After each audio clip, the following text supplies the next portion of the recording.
তোমার কি মন খারাপ? তাহলে একটা মুচকি হাসি দাও। এবার শোনো, যদি তোমার মন ভালো করতে চাও, তবে যে কাজটা করলে তোমার সবচেয়ে বেশি ভালো লাগে তুমি সেই কাজটা করতে চেষ্টা করো। প্রয়োজনে পবিত্র গ্রন্থ পড়ো, রবের নিকট প্রার্থনায় লিপ্ত হও, নিজের জন্য এক কাপ ধোয়া ওটা চা বানাও, প্রিয় লেখকের বইয়ে ডুব দাও, কিংবা বিকেলের মিষ্টি রোদে আপন মনে হাঁটো। যদি তোমার মাঝে কোনো সৃজনশীলতা থাকে, তবে সেটাই হোক তোমার একাকিত্বের সঙ্গী। তবে জীবনে যা কিছুই করো না কেন, নিজের সুখের চাবিকাঠি কখনো অন্যের হাতে তুলে দিও না। কখনোই কারো উপর এত বেশি নির্ভরশীল হইও না যেন তাদের সামান্য অবহেলাতেই তোমার মন খারাপ হয়ে যায়, বিশেষ করে মানসিকভাবে। অন্যকে ব্যঙ্গ করে স্ট্যাটাস দেওয়া, নিজের দুঃখ দুর্বলতা সবার সামনে প্রকাশ করা, এগুলো কোনো পরিণত মানসিকতার পরিচয় নয়, বরং অন্যের কাছে নিজেকে সস্তা হিসেবে প্রমাণ করা। খুব বেশি একা লাগলে কিংবা মন খারাপ হলে ঘর অন্ধকার করে কিছুক্ষণ চুপচাপ বসে থেকো, প্রিয় রবের নিকট প্রার্থনা করো যেন তিনিই তোমার মন ভালো করে দেন। পুরনো দিনের উত্তম স্মৃতিগুলো মনে করার চেষ্টা করো, হাসো, কাঁদো, কিন্তু নিজের সাথে এমন একটা সম্পর্ক গড়ে তোলার চেষ্টা করো যেন দুঃখের দিনগুলোতে কাউকে পাশে না পেলেও নিজেই নিজের সবচেয়ে কাছের বন্ধু হয়ে উঠতে পারো। যদি কোনো কাজে সফল হও, তবে নিজেকে পুরস্কৃত করো।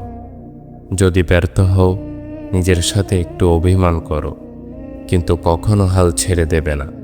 কখনোই অন্যের চোখে নিজের পারফেকশন খোঁজার ভুল তুমি করো না, কারণ মানুষ সবসময় তোমার গুণের চেয়ে তোমার ত্রুটিগুলো দেখতেই বেশি পছন্দ করবে।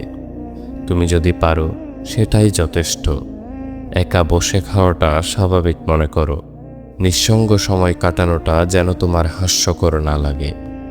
নিজেকে আর্থিকভাবে স্বাধীন করার চেষ্টা করো, যাতে মন খারাপের দিনগুলোতে দূরে কোথাও ঘুরতে যেতে পারো, যেখানে গেলে তোমার হৃদয় প্রশান্ত হয়ে যাবে। বিশেষ দিনে নিজেকে একটা সুন্দর উপহার দিতে পারো।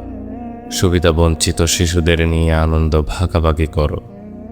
নিজের পছন্দের পোশাক নিজের জন্য নিজেই কিনতে পারো। মাঝে মধ্যে নিজেকে কিছু ফুল উপহার দাও। সুন্দর সুবাস মন ভালো করে দেবে ইনশাআল্লাহ। সবার মন জয় করাও তোমার দায়িত্ব নয়, কারণ পৃথিবীর কেউই সবার কাছে গ্রহণযোগ্য হতে পারেনি। তাই যেখানে প্রয়োজন সেখানে না বলতে শেখো। আমার বাবা মা আমাকে বোঝে না, বন্ধুরা আমাকে সময় দেয় না, কাছের মানুষ আমাকে অবহেলা করে, এইসব ভাবনাগুলোকে কখনোই তোমার মনে প্রশ্রয় দিও না, কারণ এগুলো আসলে তোমার নিজের তৈরি করা মানসিক চাপ, যা তোমার ভেতরটা একেবারেই ধ্বংস করে দিবে। কেন নিজেকে অন্যের বিরক্তির কারণ বানাবে? বরং এমন এক ব্যক্তিত্ব গড়ে তোলার চেষ্টা করো যাতে তোমার উপস্থিতি সম্মানের অনুভূতি সৃষ্টি করে। তবে আর যাই করো, মনুষ্যত্ব অর্জন করার সাথে সাথে মানবিক থাকার চেষ্টা করো, আর ভেঙে না পড়ে চেষ্টা করে যাও। সফলতা আসবেই ইনশাআল্লাহ। সবাই ভালো থেকো, সুস্থ থেকো, আর এই ব্যস্ত নগরীর ব্যস্ত জীবনের ফাঁকে যদি একটু সময় হয়, তবে নিজের যত্ন নিও। নিজেকে একটু সময় দেওয়ার চেষ্টা করো, কারণ যে মানুষগুলোর মন ভালো করার তাগিদে তুমি নিজেকে বিসর্জন দিয়েছ, দেখবে তোমার মন খারাপের দিনগুলোতে সেই মানুষগুলো কখনো তোমার পাশে থাকবে না। এটাই নির্মম বাস্তবতা। খোদা হাফেজ।